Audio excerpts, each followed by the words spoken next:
This is a two-handed kettlebell deadlift with a bench reference. Now, I'm going to be pulling from the floor here, but if you need to, you can put some either risers or steps, something to bring the kettlebell up to you so that way you're working within a range that you control.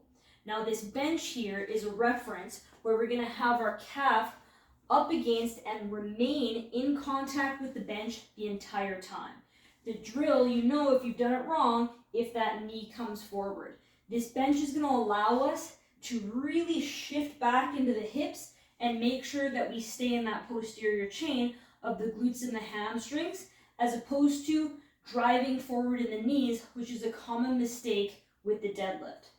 So I'm going to set up here, right over top of the bell, and my calves are up against the bench. From here, I'm going to tuck my pelvis slightly, just so that way if it was a bowl of water, it's level, so I can create a nice neutral pelvic position. I like to reach my arms forward a little bit, exhale, get my rib cage engaged. From here, I'm going to hinge back, keeping that contact, grab a hold of the bell, push down through the ground as I stand up.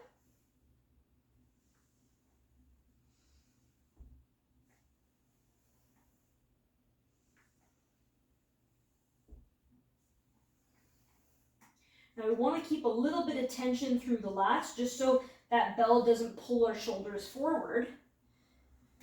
And I'm going to the floor here, but your range of motion might be to about here if I was on a box.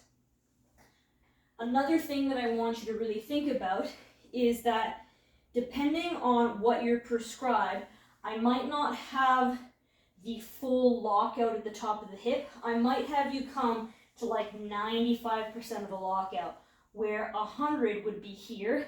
A lot of people have the tendency when they fully lock out their knee to excessively extend through their low back and their rib cage. So I'll sometimes cue just before hip extension, and that will help prevent us from dumping that pelvis forward.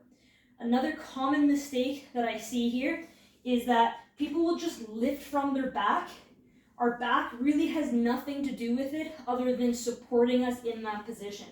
A deadlift has everything to do with us pushing the floor away, push, push, push, push, push, the entire time.